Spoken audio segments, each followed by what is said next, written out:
क्या अब बेटा हम लोग एसएससी की तैयारी करवाते हैं क्या, बताओ। चलो very good very good very good. चलो स्टार्ट हम लोग करते हैं बेटा आज का सेशन। और आज के सेशन में हम लोग पढ़ने वाले हैं फिजिकल जो कैरेक्टरिस्टिक था प्री फॉर्मुलेशन का। ठीक है, जो भी बच्चे नए हैं उन लोगों के लिए बताना चाहूंगा कि हम लोग ये टॉपिक ऑलरेडी पढ़ चुके हैं, बल्क कैरेक्टराइजेशन के सारे पैरामीटर्स पढ़ चुके, और इसके बाद हम लोगों ने सॉल्युबिलिटी एनालिसिस भी स्टडी कर लिया है। चल क्या रहा है थोड़ा सा बता दूं। प्री फॉर्मुलेशन इट मींस कि किसी भी ड्रग मॉलिक्यूल को, किसी भी फॉर्मुलेशन को बनाने से पहले जो हम अलग अलग तरह की टेस्टिंग करते हैं, उन्हीं को हम लोग उन्हीं की स्टडी जो है प्री फॉर्मुलेशन के अंदर में की जाती है। बहुत ही इंपॉर्टेंट टॉपिक होता है फार्मास्यूटिक्स का, बहुत ही बेसिक टॉपिक होता है और इसको हमें ध्यान से करना होता है। ठीक है, तो ऐसे स्टूडेंट्स जो नए होंगे या छूट गई होगी क्लास, उन सभी लोगों से रिक्वेस्ट है कि एक बार सारे वीडियोस को लाइव क्लासेस की जरूर से देख लेना, तुम्हें सारी चीजें समझ में आ जाएगी कि चल क्या रहा है। ठीक है, तो तीन तरह से टेस्टिंग हम कर सकते हैं। एक है बल्क कैरेक्टराइजेशन, जहां पे पाउडर मॉलिक्यूल्स और उन सब का क्रिस्टलाइन है या एमॉर्फस है या उसकी फ्लो प्रॉपर्टी क्या होगी, उन सारी चीजों को हम लोग इस जगह चेक करते हैं। इसके बाद हम ड्रग की सॉल्युबिलिटी एनालिसिस भी चेक करते हैं, और इस सॉल्युबिलिटी को चेक करने के लिए हमने पहला पैरामीटर जो स्टडी किया था वो था सॉल्युबिलिटी को इनहांसमेंट करने के कौन कौन से टेक्निक होते हैं। मैंने इसके अंडर में 8 टेक्निक्स आपको बताए थे, याद है क्या? तो टाइप करके जरूर से बताओ कि कौन कौन से टेक्निक्स होते हैं जिसके जरिए हम सॉल्युबिलिटी को इनहांस कर सकते हैं। 8 टेक्निक्स मैंने बताए हुए। नजीर ओके बेटा, कांग्रेचुलेशन। बताइए ऐसे वो कौन से 8 टेक्निक्स हैं जिससे हम सॉल्युबिलिटी को इनहांस कर सकते हैं। प्रतिभा, भावेश, को सॉल्वेंसी तुम्हें मिला। रच्चा ओके, हाइड्रोट्रोफी भी होता है, वेरी गुड। पीएच मॉडिफिकेशन भी होता है, वेरी गुड। और आगे 8 नाम बताएं। सॉल्ट फॉर्मेशन भी कर सकते हैं, कॉम्प्लेक्सेशन भी है, वेरी गुड। और मॉडिफिकेशन, स्ट्रक्चरल मॉडिफिकेशन, हाइड्रोट्रोफी, पीएच, फटाफट से बता चलिए, सबको पता है। वेरी गुड, बहुत बढ़िया, बहुत अच्छे। कॉम्प्लेक्सेशन, को सॉल्वेंसी, हाइड्रोट्रोफी, बहुत सारा मैंने बताया हुआ है ना। डाइलेक्ट्रिक कांस्टेंट याद आ रहा है सबको? चलो भूले तो नहीं हो, इसी को मैं चेक कर रहा था। तो सबको याद है कि कौन कौन से ऐसी टेक्निक्स होते हैं जिससे हम सॉल्युबिलिटी को इनहांस कर सकते हैं। एक चीज मैं आपको और भी बता दूं, सॉल्युबिलिटी एनहांसमेंट जो टेक्निक है, मोनोफेजिक जो ड्रग सिस्टम आप स्टडी करोगे, जहां सॉल्यूशन स्टडी करना होता है, तो सॉल्यूशन वाला पार्ट आपका इसी जगह कवर हो गया। ठीक है, दूसरा हम लोगों ने स्टडी किया था पार्टीशन कोफिशिएंट। पार्टीशन कोफिशिएंट के बारे में मैंने आप लोगों को बताया भी था कि कोई भी ड्रग 100% हाइड्रोफिलिक या 100% लिपोफिलिक नहीं होता है ना। फ्लास्क मेथड जो मैंने बताया था आप लोगों को, सेक फ्लास्क मेथड में, कि हम एन ऑक्टेनॉल और वाटर को लेते हैं और उसमें ड्रग मॉलिक्यूल को ऐड कर देते हैं, और ड्रग मॉलिक्यूल जिसकी ओर में ज्यादा चला जाएगा, है ना, आइदर मान लो कि ड्रग वाला एन ऑक्टेनॉल में ज्यादा सोलेबलाइज हो गया, इसका मतलब है कि ड्रग हमारा लिपोफिलिक है। और अगर वाटरी कंटेंट में ज्यादा परसेंटेज होगा तो ऐसे कंडीशन में बोलेंगे कि ड्रग हमारा हाइड्रोफिलिक है। इसको भी ऑलरेडी पढ़ चुके हैं। इसके बाद हमारा जो ये तीसरा पॉइंट है वो है हमारा आयोनाइजेशन कांस्टेंट। इन तीनों चीजों को हम लोग ऑलरेडी पढ़ चुके हैं। आज हमारा ये चौथा पार्ट स्टार्ट होने वाला है, जिसको हम लोग बोलते हैं बेटा क्या? Common ion effect. आखिरकार ये कॉमन आयन इफेक्ट है क्या, इसको समझने की कोशिश करते हैं। कॉमन आयन इफेक्ट अगर हम लोग इसको बोले कि कॉमन आयन इफेक्ट है क्या, तो कॉमन आयन इफेक्ट एक नेगेटिव इफेक्ट जैसा ही है, जहां पे सॉल्युबिलिटी डिक्रीज हो रही है। ध्यान से देखो, ध्यान से सुनो, बाकी बातें बाद में होती रहेगी। कॉमन आयन इफेक्ट ऐसा इफेक्ट है जहां पे सॉल्युबिलिटी डिक्रीज हो रही है by the addition of the another compound. अब जरा सोच के देखिए कि एक रूम है और उस रूम में अगर 5 लोगों की रुकने की जगह है, छठा आदमी अगर आ जाए तो ऑब्वियसली है कि परेशानी तो बन ही जाएगी। इट मींस अगर कोई छठा पर्सन आ जा रहा है तो उन 5 में से जो पहले थे किसी न किसी को तो बाहर जाना ही होगा। उसी तरह की चीजें हमें कॉमन आयन इफेक्ट में देखने को मिल रही है। एग्जांपल से समझते हैं कि कॉमन आयन इफेक्ट में होता क्या है। कॉमन आयन इफेक्ट को मैंने निगेटिव इफेक्ट क्यों बोला, इस पे थोड़ा सा थिंक करते हैं। एक इस जगह पे रिएक्शन है जो आपको सबसे नीचे वाले साइड में दिख रहा होगा कि PbCl2 डिसोसिएट होके Pb+2 और 2 क्लोराइड मॉलिक्यूल्स में ब्रेकआउट हो जा रहा है, और एक समय के बाद ये रिएक्शन इक्विलिब्रियम मेंटेन कर ले रहा है। PbCl2 ब्रेकआउट होके डिसोसिएट होके Pb+2 और 2 क्लोरीन आयंस में ब्रेकआउट होता है, और एक समय के बाद ये इक्विलिब्रियम अपना मेंटेन कर लेता है। अब आ गई किसी दूसरे पर्सन की एंट्री। जैसे मैंने आपको बताया था कि एक रूम में 5 लोग हैं तो सब कुछ ठीक ठाक चल रहा था, इक्विलिब्रियम, सारी चीजें मेंटेन थी। लेकिन अब देखो छठा पर्सन आ गया। उसी तरह से हम इस रिएक्शन में किसी वजह से एडिशनल क्लोरीन आयन हमने डाल दिया। पहले जो ये रिएक्शन इक्विलिब्रियम में था, हमने क्या किया, ढेर सारा क्लोरीन इस जगह हमने एडिशन कर दिया। इस क्लोरीन के एडिशन होने की वजह से यहां पे क्लोरीन का अमाउंट बहुत ही ज्यादा हो गया। अब देखो क्लोरीन का अमाउंट अगर ज्यादा हो गया, इसका मतलब है जो ये रिएक्शन हमारा इक्विलिब्रियम में था, ये रिएक्शन हमारा बैकवर्ड रिएक्शन में होने लग जाएगा। और इसी क्लोरीन आयन का जो एडिशन हो रहा है, जिसकी वजह से सॉल्युबिलिटी हमारी रिड्यूस हो रही है। पहले हमारा ये फॉरवर्ड हो रहा था रिएक्शन, इक्विलिब्रियम पे चीजें सेट थी, सॉल्युबिलिटी बहुत ही अच्छी थी, लेकिन एडिशनल क्लोरीन आयन के आने की वजह से अब ढेर सारा क्लोरीन आयन आ गया, ये रिएक्शन बैकवर्ड में चला गया। बैकवर्ड में चला गया मतलब कि PbCl2 ज्यादा अमाउंट में बनने लग गए। PbCl2 अगर ज्यादा अमाउंट में बनने लग गए तो जो चीजें इस जगह सॉल्युबिलिटी हो रही थी, ये सॉल्युबिलिटी अपने बैकवर्ड में चलाया और इस तरह से सॉल्युबिलिटी रिड्यूस हो गई। और इस रिएक्शन को हम लोग बोलते हैं कॉमन आयन इफेक्ट। आया समझ में ऑल ऑफ यू? आ रहा बेटा, ये समझ में आया? आया बेटा ये समझ में कि what do you mean by the common ion effect? आया समझ में? solubility decreases by the addition of another compound which produces the common ion and this process is known as the common ion effect। मैंने example लिया PbCl2 का breakout होके, it means ये reaction अब Pb+2 और 2Cl में change हो रहा है। सॉल्युबिलिटी बहुत ही अच्छी थी, इक्विलिब्रियम में सारी चीजें अच्छी हो रही थी, लेकिन एडिशनल क्लोरीन आयन अगर इस जगह एडिशन होने लग गए किसकी वजह से, तो इसी क्लोरीन आयन के एडिशन होने की वजह से यहां पे क्लोरीन का अमाउंट बहुत ज्यादा होने लग गया। ज्यादा होने लग गया, रिएक्शन हमारे बैकवर्ड होने स्टार्ट हो जाएंगे। रिएक्शन हमारा बैकवर्ड होने लग गया मतलब सॉल्युबिलिटी रिड्यूस हो गई। तो किसी एडिशनल आयन के आने की वजह से सॉल्युबिलिटी का रिड्यूस होना ही कॉमन आयन इफेक्ट कहलाता है। आया समझ में? आया बेटा समझ में?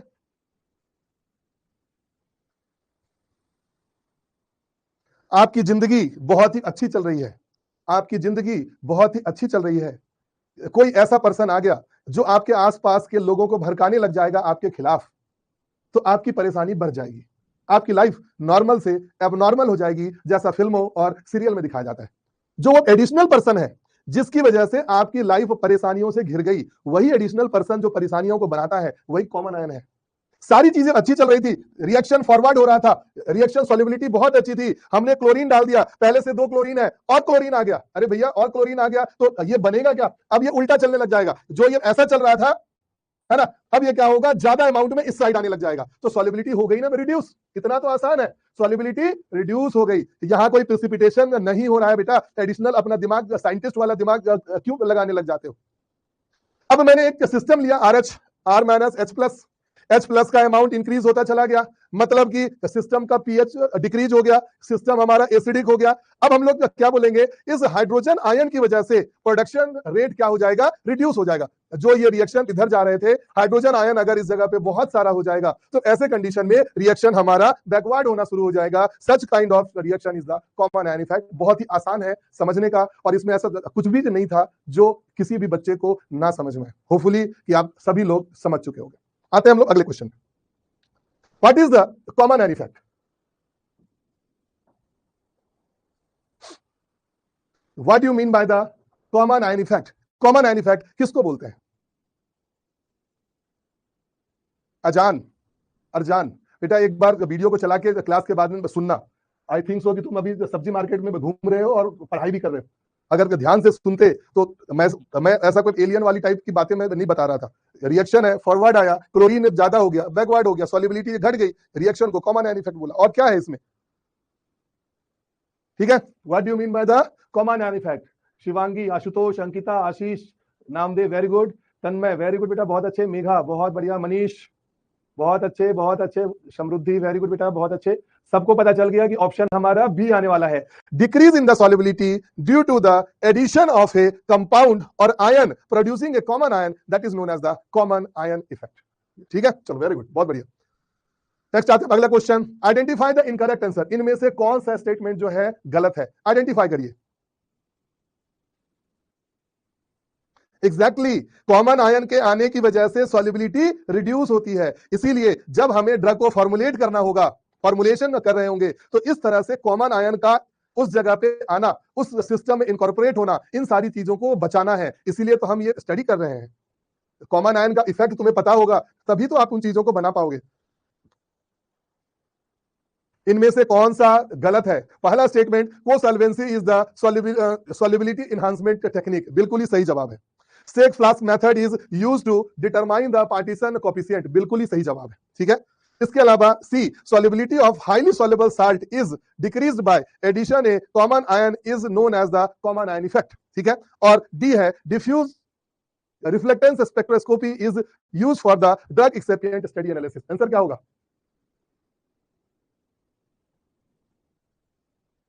तुम्हारा ए भी सही है, बी भी सही है, और सी, solubility of a highly soluble salt is decreased by addition, यही तो कॉमन आयन इफेक्ट है। तो ए, बी और सी तुम्हारा तीनों का तीनों सही जवाब है। डी ऑप्शन तुम्हारा क्या है इस जगह पे गलत होने जा रहा है। Diffuse reflectance spectroscopy drug excipient study analysis के लिए इस्तेमाल नहीं करते। तो option number D is the correct answer. Clear बेटा? चलो वेरी गुड। चलो नेक्स्ट आते हैं बेटा हम लोग pH solubility profile. PH solubility profile, आखिरकार पीएच का सॉल्युबिलिटी पे क्या असर होता है? पीएच का सॉल्युबिलिटी पे क्या असर होता है? अगर हम एक सिंपल सा कॉन्सेप्ट पहले जानते हैं कि अगर ड्रग हमारा बेसिक है तो बेसिक पीएच पे सॉल्युबिलिटी क्या होती है? रिड्यूस हो जाती है, कम सॉल्युबिलिटी होगी क्योंकि आयोनाइजेशन भी पुअर होगा। अब देखो इस कंडीशन में हो क्या रहा है, रिएक्शन में देखते हैं। मान लो कि इस जगह एक रिएक्शन है जहां पे मैग्नीशियम हाइड्रोक्साइड एक बेसिक ड्रग है। मैग्नीशियम हाइड्रोक्साइड एक क्या है हमारा? बेसिक ड्रग है। ये मैग्नीशियम हाइड्रोक्साइड अपने रिस्पेक्टिव आयंस में ब्रेकआउट हो गया, मैग्नीशियम +2 और 2 OH आयन। OH का मतलब हो जाएगा बेसिक नेचर हो रहा है यहाँ पे, है ना। और ये हमारा सिस्टम क्या हो रहा है? पूरी तरह से इक्विलिब्रियम है और पूरी तरह से हमारा ये बैलेंस है कि मैग्नीशियम हाइड्रोक्साइड मैग्नीशियम +2 और 2 OH हो रहा है। अब इस जगह पे OH आयन की एंट्री हो गई, सिस्टम में OH आयन की एंट्री हो गई। तो OH आयन के एंट्री होने से आप ही बताओ कि हमारा पीएच इंक्रीज होगा या डिक्रीज होगा? बताइए बेटा, जल्दी से बताइए कि अगर हमारे OH आयन की एंट्री हो जाएगी, OH आयन की एंट्री होगी, तो ऐसे कंडीशन में हमारा सिस्टम एसिडिक होगा या बेसिक होगा?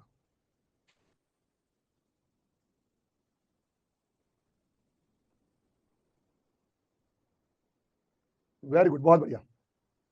अगर हमने OH आयन को इंक्रीज किया सिस्टम में तो पीएच इंक्रीज का मतलब होता है बेसिक होना, पीएच डिक्रीज का मतलब होता है एसिडिक होना। तो पीएच हमारा क्या हो जाएगा? बेसिक हो जाएगा। तो मैग्नीशियम हाइड्रोक्साइड में Mg+2 और 2 OH आयन, यहां पे additional amount of the OH आने की वजह से हमारा होगा क्या? यहां पे पीएच, यहां पे क्या होगा? पीएच इंक्रीज हो जाएगा। पीएच इंक्रीज का मतलब ये क्या हो गया हमारा? Basic environment, basic environment. और बेसिक इन्वायरमेंट इस जगह पे जैसे ही होगा, अमाउंट इसका जैसे ही ज्यादा होता चला जाएगा। पहले ये अच्छे से थे, इक्विलिब्रियम में थे, लेकिन OH आयन जैसे इंक्रीज होते चले गए, सिस्टम देखो ये बैकवर्ड में आने लग जाएगा। सिस्टम जो हमारा पहले इक्विलिब्रियम में था, OH आयन के इंक्रीज होने की वजह से रिएक्शन हमारे शिफ्ट में, हमारे बैकवर्ड शिफ्ट में हो जाएंगे और फिर से ये मैग्नीशियम हाइड्रोक्साइड जो है ज्यादा अमाउंट में बनने लग जाएगा। इसका यह मतलब है कि अगर हमारा ड्रग बेसिक होगा और इधर भी इन्वायरमेंट हमारा बेसिक ज्यादा हो गया, ऐसे कंडीशन में रिएक्शन बैकवर्ड हो जाता है और सॉल्युबिलिटी क्या हो जाती है? डिक्रीज हो जाती है। कितने लोगों को यह समझ में आ गया एक ही बार में? कॉमन आयन इफेक्ट अगर समझ में आ गया होगा तो एक बार में ये समझ में आया होगा। बिल्कुल बिल्कुल, कॉमन आयन में आपने देखा था कि आयंस के एडिशन होने की वजह से बैकवर्ड रिएक्शन में हो रहा है। यहां पे एसिडिक और बेसिक के नेचर को ले रहे हैं। वहां पे क्लोरीन का एडिशन हुआ था, किसी दूसरे आयन का एडिशन हुआ था, यहां पे हाइड्रोजन आयन OH आयन का एडिशन हो रहा है ना। अब जरा खुद सोच के देखो कि अगर OH आयन इस जगह पे ज्यादा हो जाएंगे तो ऑब्वियसली है कि रिएक्शन तो बैकवर्ड आना ही आना है। आ गया? रिएक्शन बैकवर्ड का मतलब हो जाएगा जो इससे ये बन रहा था इन सब से ये बनने लग जाएगा। रिएक्शन जो आगे की ओर जा रही थी, रिएक्शन जो सॉल्युबलाइज हो रहा था, वो पीएच के इंक्रीज होने से, OH आयन के इंक्रीज होने से इधर की ओर जाने लगेगा। तो इसी को हम लोग बोलते हैं फॉरवर्ड रिएक्शन, बैकवर्ड रिएक्शन और इक्विलिब्रियम। बेटा ये सब चीजें भी बतानी पड़ेंगी। फॉरवर्ड क्या होता है, बैकवर्ड क्या होता है, इक्विलिब्रियम क्या होगा। अब एक बंदा पूछना सर ये OH आयन होता क्या है, कोई पूछना सर ये पीएच क्या होता है, कोई पूछना सर ये सॉल्युबिलिटी क्या होती है। बेटा ऐसे क्वेश्चन हम आपसे एक्सपेक्ट करते हैं। एकदम यहां से तो क्रिस्टल क्लियर दिख रहा है, मैग्नीशियम हाइड्रोक्साइड अपने रिस्पेक्टिव आयन में ब्रेकआउट हुआ, कॉमन आयन में जैसे देखे थे PbCl2, उसी तरह से यहां पे मैग्नीशियम हाइड्रोक्साइड एक बेसिक ड्रग है, मैग्नीशियम हाइड्रोक्साइड और OH में ब्रेकआउट हो गया। अब हमने क्या किया, सिस्टम में OH आयन को और जोड़ दिया, तो OH आयन हो गए बहुत सारे। अब OH आयन हो गए बहुत सारे, अगर हम किसी चीज को पाने के लिए तब तक में दौड़ते रहते हैं जब हमें उस चीज की जरूरत महसूस होती है। अगर हमें वो चीज आसानी से मिल जाए तो कोई भी मेहनत नहीं करेगा, अपने स्टेज में चला जाएगा। मेहनत हो रही थी, मैग्नीशियम हाइड्रोक्साइड Mg+2 और 2HOH में ब्रेक हो रहा था। अब OH पहले से ही बहुत सारे आ गए और मेहनत करने की जरूरत ही क्या है बेटा। हमने इस OH के अमाउंट होने की वजह से, बेसिसिटी के होने की वजह से, पीएच के इंक्रीज होने की वजह से ये रिएक्शन फिर से इधर चला गया, मतलब कि सॉल्युबिलिटी रिड्यूस हो गई। इसी चीज को समझना है। क्लियर है? H+ आयन भी ऐड करके देख लेते हैं। आगे बेटा समझ में, ये magnesium hydroxide increase the pH, basic NaH, increase the OH, basic drug solubility of the basic drug will decrease if the pH made basic drug plus basic pH solubility कम होगी। अरे सिर्फ OH का नहीं होगा, हाइड्रोजन को भी जोड़ेंगे, थोड़ा इंतजार तो कर लो बेटा। आ गया? चल, अब आते हैं हम लोग दूसरा कंडीशन। दूसरा जो कंडीशन है कि मैग्नीशियम हाइड्रोक्साइड जो है, यहां पे मैग्नीशियम+2 और ये OH आयन में ब्रेकआउट हो रहा है। ठीक है, इक्विलिब्रियम में पूरा सेट है। अब हमने क्या किया, यहां पे हाइड्रोजन आयन के अमाउंट को इंक्रीज करना शुरू कर दो। जैसा तुम्हारा OH आयन का इंक्रीज किया, हाइड्रोजन आयन को इंक्रीज करो। तो बताओ कि अगर हमने हाइड्रोजन आयन को इंक्रीज कर दिया तो हाइड्रोजन आयन OH आयन के साथ में जुड़ के क्या बनाएगा? फटाफट से जवाब दो कि हाइड्रोजन आयन OH आयन के साथ में जुड़ के क्या बनाने वाला है? बताओ जल्दी से। ये जो हाइड्रोजन आयन, आप में से तो किसी ने बोला कि सर हाइड्रोजन आयन को जोड़ दो। हाइड्रोजन आयन को जोड़ देंगे तो क्या बनेगा? हाइड्रोजन आयन OH आयन के साथ में बेटा H2O बना लेगा। ठीक है, इंसान को उसी चीज की कदर होती है जो उसके पास में ना हो और उसके लिए भागेगा। वो रिएक्शन से बन के 2OH आया था, हाइड्रोजन ने H2O बना दिया, OH की डिफिशियंसी हो गई, OH की डिफिशियंसी हो गई, मतलब रिएक्शन खूब आएगा इधर फॉरवर्ड, और OH बनाने के लिए चाहेगा। जो ये MgOH, OH की डिफिशियंसी हो जाएगी बिकॉज आपने H+ आयन इस जगह ज्यादा डाल दिया, आपने इन्वायरमेंट को एसिडिक बना दिया। एसिडिक इन्वायरमेंट जैसे ही बनेगा H2O बनना शुरू हो जाएंगे, हाइड्रोजन आयन OH के साथ में H2O बनाएगा, OH की डिफिशियंसी हो गई, जरूरत महसूस होगी, और OH बनाओ और OH बनाओ, रिएक्शन फॉरवर्ड होने लग जाएगा, मतलब सॉल्युबिलिटी बढ़ गई। इट मींस अगर कंडीशन एसिडिक होगा तो बेसिक ड्रग एसिडिक कंडीशन में सॉल्युबिलिटी ज्यादा करेगा, बेसिक ड्रग बेसिक एनवायरनमेंट में सॉल्युबिलिटी कम करेगा। इसी चीज को समझना है। आया समझ में?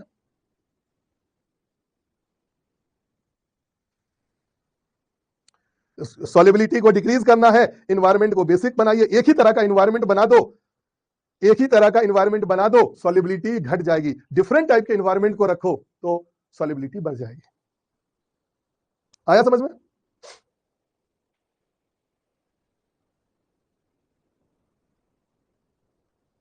It means basic drug acidic pH, ionisation would be more better, solubility more. आ गया? क्लियर कट आया समझ में? पीएच सॉल्युबिलिटी प्रोफाइल क्या है? ड्रग बेसिक है, बेसिक पीएच होगा, सॉल्युबिलिटी। बेटा अपने अपने जो भी कॉन्सेप्ट है, आप अपने कॉन्सेप्ट को अपने से सुधारने की कोशिश करिए। जो कॉन्सेप्ट इस जगह बताया जा रहा है प्रैक्टिकली करके बता रहा हूं, और अंदाजे से मैं नहीं बता रहा हूं। मैग्नीशियम हाइड्रोक्साइड देखो, इस जगह पे OH आयन आया, बैकवर्ड हुआ, सॉल्युबिलिटी घट गई, एसिडिक एनवायरनमेंट कर दिया, बेसिक ड्रग था, सॉल्युबिलिटी बढ़ गई। बहुत ही सिंपल सा कॉन्सेप्ट है, इसमें बहुत ज्यादा दिमाग लगाने की जरूरत है नहीं। आइए क्वेश्चन पे बनाते हैं। What happens to the solubility of a basic drug if the pH becomes more basic? Acidic, exactly Abhishek, अगर एसिडिक ड्रग है, बेसिक पीएच है, सॉल्युबिलिटी बढ़ेगी, है ना? आया समझ में? उल्टा भी हो सकता है। आंसर क्या होगा? What happens to the solubility of a basic drug if the pH becomes more basic? तो बेसिक ड्रग है, पीएच को बेसिक कर दिया, सॉल्युबिलिटी इंक्रीज होगी, डिक्रीज होगी, रिमेन सेम या डबल होगा? आ गया समझ में सबको? तो सॉल्युबिलिटी रिड्यूस होगी। कॉमन आयन इफेक्ट में कोई और आयन था, इसमें पीएच के बेस था। कई लोग बोल रहे हैं सर ये कॉमन आयन इफेक्ट और ये दोनों सेम ही है क्या? आपको सेम मानना है सेम मान लो, अलग मानना है अलग मान लीजिए। वहां पे डिफरेंट आयन था, यहाँ पे H+ OH की बात हो रही है, एसिडिक और बेस की बात हो रही थी, वहां पे एसिडिक या बेस की बात नहीं हो रही थी। इसी चीज को हमें ध्यान में देना। Which of the following combination result in the minimum solubility? Acidic drug acidic pH पे होगा तो बेटा मैं क्या बोलूं, तो खुद ही समझो तुम कि क्या हो सकता है। इतना बताने के बाद आप अगर अपने स्टेप्स नहीं ले पाओगे तो कैसे होगा? आप खुद में भी सोचो तो क्या होगा। एसिडिक ड्रग है,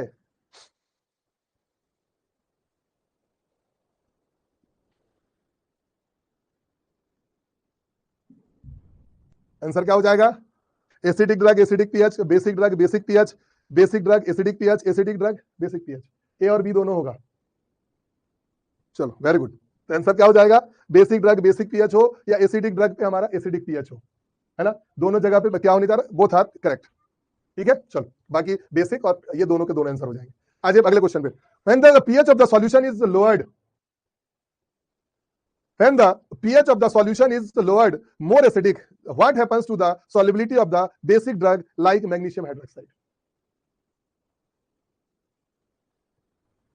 When the pH of the solution is lowered, more acidic, है ना, what happens to the solubility of the basic drug like magnesium hydroxide? Answer क्या हो जाएगा, it increases, है ना, it increases। आगे समझ में। नेक्स्ट आता है बेटा हम लोग थर्मल इफेक्ट। थर्मल मतलब होता है कि टेम्परेचर पे सॉल्युबिलिटी का क्या इफेक्ट होगा। 6 है और इसके बाद एक और है डिसोल्यूशन।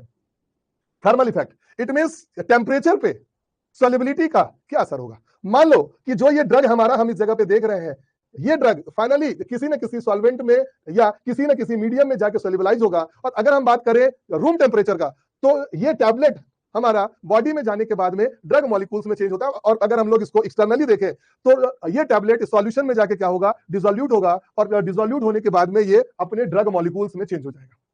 ड्रग मॉलिक्यूल्स में चेंज होने के बाद अगर हमने इस सिस्टम को टेम्परेचर दिया, इस सिस्टम को हमने क्या किया, टेम्परेचर दिया। टेम्परेचर को देने का मतलब है यहां पे इंडोथर्मिक रिएक्शन हो रहा है। दो तरह के रिएक्शन होते हैं, एक होता है इंडोथर्मिक रिएक्शन, एक होता है एक्सोथर्मिक रिएक्शन। इंडोथर्मिक रिएक्शन जहां पे टेम्परेचर एब्सॉर्ब हो रहा हो, एक्सोथर्मिक जहां पे टेम्परेचर रिलीज हो रहा हो। तो इस सिस्टम में हम देखेंगे कि टैबलेट डिसोसिएट होके, डिसोल्यूट होके अपने ड्रग मॉलिक्यूल्स में चेंज हो गया, और जब हमने टेम्परेचर दिया तो टेम्परेचर में देने के साथ ही सारे ड्रग मॉलिक्यूल्स एक दूसरे से एडिशनली कोलिजन होने लग जाएगा, और जब टेम्परेचर आती है, एनर्जी आती है, तो कोलिजन होना तो लाजमी है।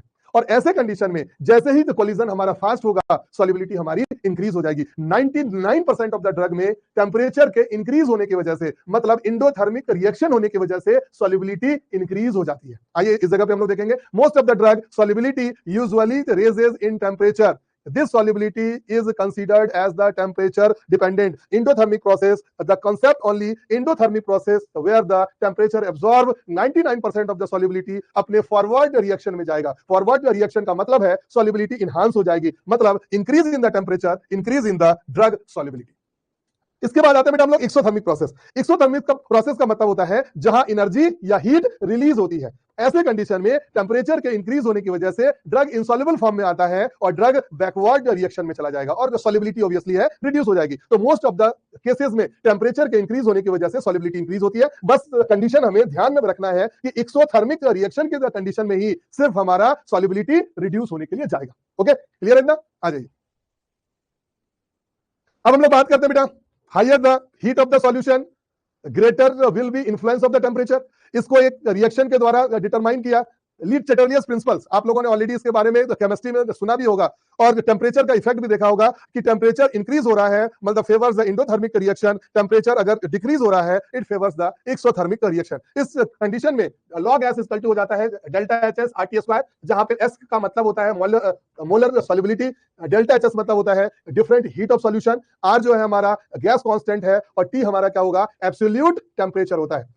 ऐसे कंडीशन में टेम्परेचर के इंक्रीज होने की वजह से कोलिजन इंक्रीज होगा, ए से बी हमारा फॉरवर्ड रिएक्शन में होगा, रिएक्शन उसी दिशा में जाएगी जहां टेम्परेचर क्या होता है, कंज्यूम होता है। मतलब इंडोथर्मिक रिएक्शन में ये फॉरवर्ड रिएक्शन में जाएंगे और इंडोथर्मिक रिएक्शन में ये बैकवर्ड में जाएंगे, सॉल्युबिलिटी इस जगह पे रिड्यूस होगी। इस चीज को डिफाइन किया था लीच चैटर्लियस ने। आगे हम लोग इसके एक एक करके इसके एमसीक्यू को भी सॉल्व करते हैं।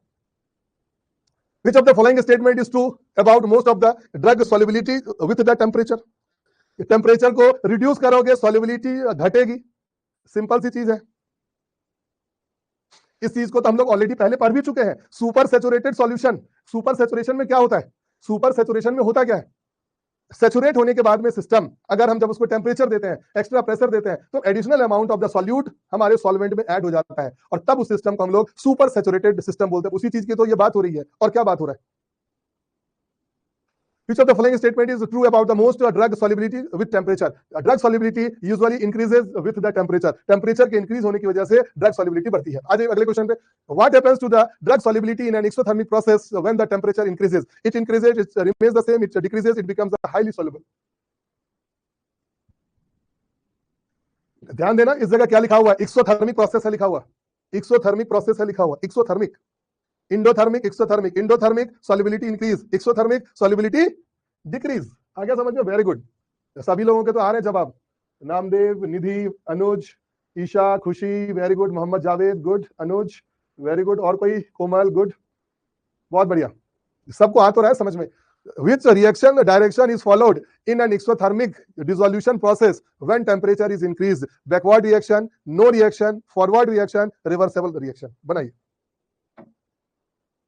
Followed an endothermic dissolution process when temperature is increased. Temperature increase हो रही है, endothermic reaction है, तो reaction forward होगा कि backward होगा कि equilibrium होगा कि क्या होगा? बताइए। Very good. प्रतीक, बहुत अच्छा। Shanika, Abhishek, Javed, Ashish, Shreya, very good. Vikas, Komal, Bhuvneshwari, Raksha Bhuvneshwari, very good बेटा। Shweta, good. Payal, Karan, good good good good good good good good, very good, बहुत अच्छे। चलो, तो आंसर हमारा क्या हो गया? Forward reaction.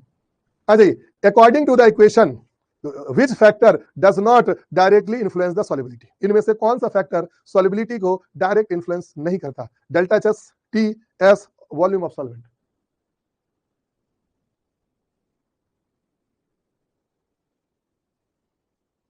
बेटा इसमें तो कहीं वॉल्यूम सबका तो जिक्र ही नहीं है। आंख बंद करके डी लगा सकते हो, आंख बंद करके ऐसे क्वेश्चंस आया करे ना।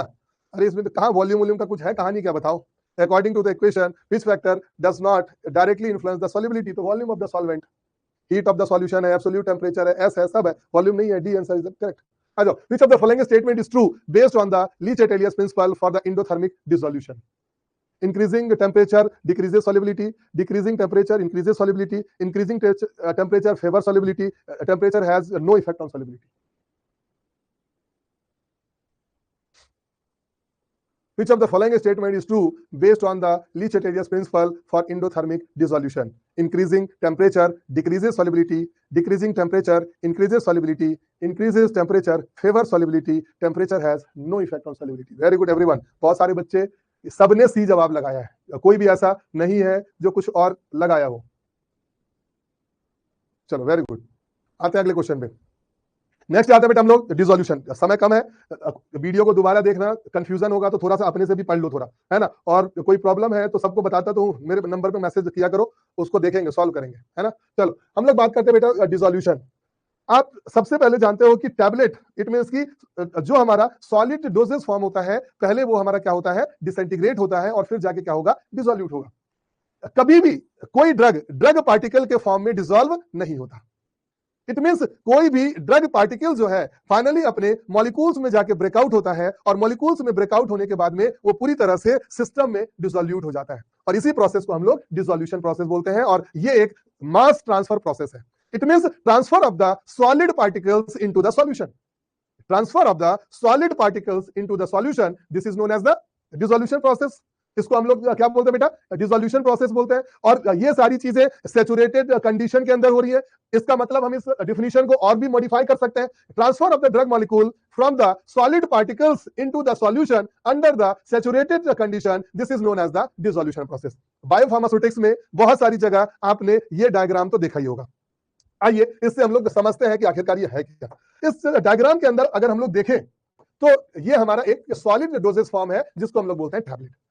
ये टैबलेट इस जगह पे तीन तरह से ड्रग सॉल्यूशन बना सकता है। ऑब्वियसली है, आप भी समझ सकते हो कि इस जगह जो ये एब्जॉर्प्शन होना है, ड्रग मॉलिक्यूल एब्जॉर्प्शन होगा, biological membrane absorption, blood vessels में जाएगा और तब तो जाके इस जगह ड्रग अपना इफेक्ट दिखाएगा। इट मींस ड्रग का सॉल्यूशन में बनना, ड्रग का डिसोल्यूट होना बहुत ही ज्यादा इंपॉर्टेंट है। मतलब ये हमारा एम है, ये हमारा क्या बेटा? एम है। किसी भी टैबलेट मॉलिक्यूल को, किसी भी सॉलिड डोजेस फॉर्म को ड्रग सॉल्यूशन बनाना, इसको डिसोल्यूट करना हमारा एम है, क्योंकि यही डिसोल्यूशन हमारे जीआईटी में होने के बाद में ये जाके एब्जॉर्ब होगा, ब्लड वेसल्स होके फाइनली इफेक्ट दिखाएगा। अब देखो इस जगह जो ये टैबलेट है डिसइंटीग्रेट होके अलग अलग तरीके से ड्रग का सॉल्यूशन बनाता है। सबसे पहला नंबर देखते हैं। टैबलेट डिसइंटीग्रेट होगा, डिसइंटीग्रेट होने के बाद में और इस पार्टिकल्स को हम लोग बोलेंगे coarse particle. Coarse particle finally अपने फाइन पार्टिकल्स में ब्रेकआउट हो जाएगा। तो फाइन पार्टिकल जब ये ब्रेकआउट हुआ तो इस जगह सरफेस एरिया इंक्रीज हो गया, सरफेस फ्री एनर्जी भी इंक्रीज हो गई, और फाइनली जो ये पहला वाला जो प्रोसेस है, ये जो पहला वाला जो प्रोसेस है बहुत ही फास्ट होता है, और फाइनली ड्रग सॉल्यूशन इस जगह प्रिपेयर हो गया। टैबलेट कोर्स पार्टिकल में ब्रेकआउट हुए, डिसइंटीग्रेट हुआ, फाइन पार्टिकल्स में ब्रेकआउट हुए, सरफेस एरिया इंक्रीज होने की वजह से डिसोल्यूशन बहुत अच्छा हो रहा है। इस जगह फाइन पार्टिकल्स के होने की वजह से surface area, surface free energy, सभी चीजें इस जगह पे अच्छी हो गई हैं। इसी की वजह से फास्ट एब्जॉर्प्शन हुआ, ड्रग सॉल्यूशन होके सीधा ये ब्लड वेसल तक पहुंच जा रहा है। दूसरा प्रोसेस होता है कि टैबलेट डिसइंटीग्रेट होने के बाद में कोर्स पार्टिकल्स के जरिए ही मॉडरेट डिसोल्यूशन होके ड्रग सॉल्यूशन हमारा बना दे। और तीसरा मेथड होता है कि टैबलेट जो है ये डायरेक्ट स्लो डिसोल्यूशन होके ड्रग सॉल्यूशन का फॉर्मेशन कर दे। ये तीनों मैकेनिज्म है ड्रग के डिसइंटीग्रेशन होने के और डिसोल्यूशन होने के। इसको सबसे पहले डिफाइन किया किसने? नॉइज और व्हिटनी ने। बहुतों बार ये क्वेश्चन पूछा गया हुआ है, what do you mean by the Noyes Whitney equation? इस इक्वेशन को पहचानो, ये कौन सा इक्वेशन है? तो इस इक्वेशन को हम लोग क्या बोलेंगे बेटा? Noise Whitney equation. बायोफार्मास्यूटिक्स में, फार्माकोलॉजी में इस तरह के डायग्राम्स आपने कई बार देखे होंगे। आज इसको और भी अच्छे तरीके से समझते हैं। अब आते बेटा, जो ये इक्वेशन है हमारा, रेट ऑफ डिसोल्यूशन जो है हमारा, इसका हम लोग बोलते हैं DA CS minus C naught by H. D मतलब होता है डिफ्यूजिबिलिटी, मतलब इसको हम लोग डिफ्यूजन कॉफिशिएंट के नाम से जानते हैं। ए को हम लोग बोलते हैं surface area of the diffusion layer. अभी मैं ये समझाता हूं। सी नॉट होता है कंसंट्रेशन ग्रेडियंट, और एच होता है हमारा पाथ लेंथ। अब आइए इन सब चीजों को समझते हैं कि आखिरकार हो क्या रहा है। मान लो ये हमारा एक सॉलिड डोजेस फॉर्म है, तो सॉलिड डोजेस फॉर्म डिसोल्यूट क्या एकदम से थोड़ी होगा। ये क्या होगा? धीरे धीरे करके अपने बाहर के लेयर में ये धीरे धीरे ये डिसोल्यूट होगा, इस जगह से रिलीज होना शुरू होगा। सब लोग इस चीज को समझ सकते हो? इसी डायग्राम को इस जगह बनाया गया हुआ है कि जो ये अंदर वाला जो पार्ट है हमारा, ये हमारा सॉलिड ड्रग पार्टिकल है। सॉलिड ड्रग पार्टिकल्स जब ये बाहर ये धीरे धीरे करके ये डिसोल्यूट होगा, तो इतने एरिया को बनाया, और इतने एरिया को हम लोग बोल रहे हैं स्टैग्नेंट लेयर, जिसको एच से डिनोट करते हैं। स्टैग्नेंट लेयर, और जिसको किस चीज से डिनोट कर रहे हैं बेटा हम लोग? Stagnant layer. अब हम लोग बात करेंगे बेटा CS और C नॉट का, ठीक है? Concentration of the drug in the stagnant layer, मतलब इस लेयर में जो ड्रग का कंसंट्रेशन होगा, इसको हम लोग CS से डिनोट करते हैं।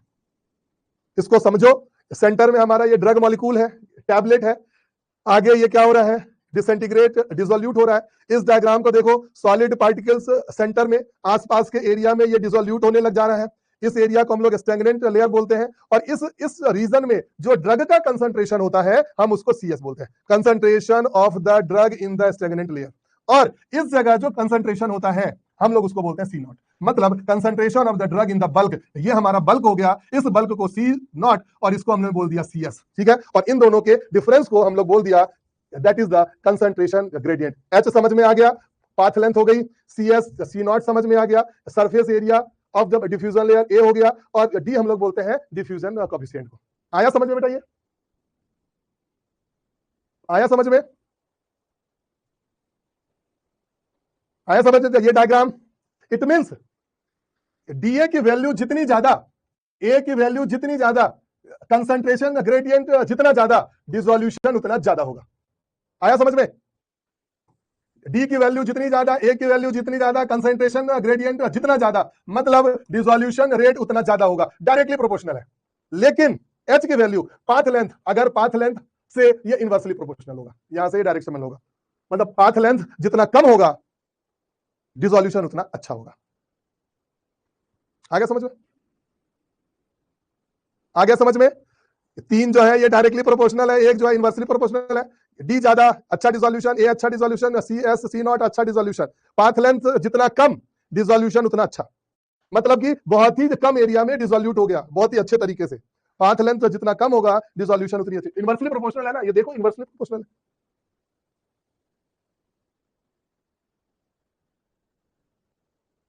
अरे बेटा एरिया ये है ना, stagnant layer thickness, surface area of the diffusion layer, इसका एरिया, एरिया जितना कम, डिसोल्यूशन उतना अच्छा।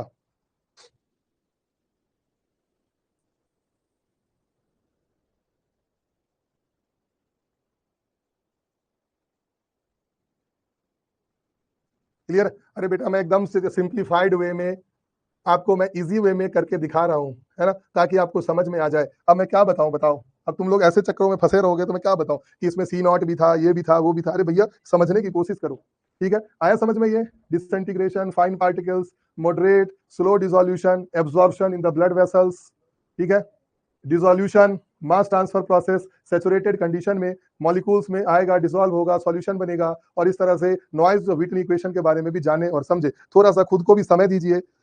क्वेश्चंस पूछना बहुत अच्छी चीज है, थोड़ा सा तुम्हें भी काम करना चाहिए इस पे। आ जाइए, पहला question, what is the dissolution process? थोड़ा सा पढ़ के भी देखो, थोड़ा सा अच्छा करके देखो कि वॉल्यूम क्या है, वॉल्यूम है नहीं है, थोड़ा सा देख लेंगे करके। सर मेरा नंबर दे दो। मेरा नंबर आपके मॉड्यूल में देखना, सबसे नीचे वाले पेज पे होगा लिखा हुआ, मोबाइल एप्लीकेशन में होगा। What is the dissolution process? Conversion of liquid into the gas, transfer of the drug molecule from the solid particles into the solution. Very good, B is the correct answer. चलो very good, बहुत अच्छे। अगले question पे आते हैं। Under which condition does the dissolution process occur? Under which condition does the dissolution process occur? किस condition के अंदर आपका डिसोल्यूशन प्रोसेस अकर होता है? Super critical, boiling, saturated condition. तो आंसर क्या हो जाएगा? Saturated condition. चिल्ला चिल्ला के मैं बताया हूं कि सैचुरेटेड कंडीशन के अंदर हो रही है। Dissolution is an example of what kind of process? Combustion process, mass transfer process, cooling process या केमिकल सिंथेसिस? चिल्ला चिल्ला के बताया हूं कि आंसर क्या होगा। जल्दी बताओ आंसर क्या होगा। सुधांशु, जावेद, नीलाक्षी बहुत अच्छा, कृष्णा, दीपिका बहुत बढ़िया, जावेद, तन्मय गुड, रबतोले गुड, रचा, चलो Roshan and all of you. Answer क्या हो जाएगा? Mass transfer process. Very good, आ जाइए। In the dissolution process what part of the drug is actually dissolve into the solution? Entire capsule, drug coating only, drug molecule only, water soluble solvent? मैंने अब मुझे पता होना चाहिए कि drug molecule जो है सबसे सही आंसर है। ठीक है, बता चुका। What is the correct sequence of the drug processing in the body? Basic सा है ये क्वेश्चन। सबसे पहले क्या होता है? डिसइंटीग्रेशन होता है, फिर क्या होगा? डिसोल्यूशन होगा, फिर क्या होगा? एब्जॉर्प्शन होगा, एब्जॉर्प्शन। तो option number C is the correct answer. Which type of the particle dissolve the fastest after the disintegration? Coarse particle, fine particle, whole tablet या कैप्सूल? इनमें से कौन सा सबसे फास्टेस्ट डिसइंटीग्रेशन करवाने के लिए जाना जाएगा? आंसर क्या हो जाएगा? ये है फाइन पार्टिकल। क्यों होगा फाइन पार्टिकल्स का डिसइंटीग्रेशन सबसे ज्यादा फास्ट? पार्टिकल्स इसका क्यों होगा? बिकॉज सरफेस एरिया इंक्रीज हो जाने की वजह से सरफेस फ्री एनर्जी इंक्रीज होती है और वो ज्यादा से ज्यादा क्या करेगा? डिसोल्यूट करने के लिए। What does the Noyes Whitney equation describe? Drug absorption in the blood, disintegration rate of the tablet, rate of the drug dissolution, drug metabolism in the liver? Answer बिल्कुल ही सही है, आंसर बिल्कुल ही सही है। ठीक है, आंसर क्या हो जाएगा बेटा हमारा? सी। चलो ये सब पूछा था, बना दोगे? मुझे तो लग रहा है कि जिसको समझ में आ गया आराम से बना देगा। ठीक है, तो फिजिकल कैरेक्टरिस्टिक में अब तक की क्लासेस में 9 क्लासेस में बल्क कैरेक्टराइजेशन पढ़ लिया और सॉल्युबिलिटी एनालिसिस पढ़ ली। अब आएगा नंबर स्टेबिलिटी एनालिसिस का। तो कल की क्लास में हम स्टडी करेंगे स्टेबिलिटी एनालिसिस के बारे में। तो हम प्री फॉर्मुलेशन चैप्टर को कंप्लीट करने के बहुत ही नजदीक है। सभी से उम्मीद करूंगा कि अच्छे ढंग से पढ़ाई करो। वीकली टेस्ट भी आने वाले हैं 10 तारीख से, शेड्यूल 1-2 दिन के अंदर में मिल जाएगा आप लोगों को। इसीलिए अपनी स्टडी को थोड़ा सा इन्फ्लुएंस करने की कोशिश करिए, एक जगह अटक के मत रहिए। क्वेश्चंस को सॉल्व करिए थ्योरी से, थोड़ी सी अपनी मेहनत भी करिए और थोड़ा सा दिमाग लगाने की कोशिश भी करिए। और एक्स्ट्रा सोचना भी बहुत बार हार्मफुल हो जाता है, तो उतना ही सोचिए जो कि हमारे काम में आए पहले, और पहले ही दूसरी दुनिया में चले जाए और पता चला कि जो काम की चीजें उसी को छोड़ दे। ठीक है, चलो ऑल द बेस्ट, मिलते हैं कल same time same place. Okay, all the best,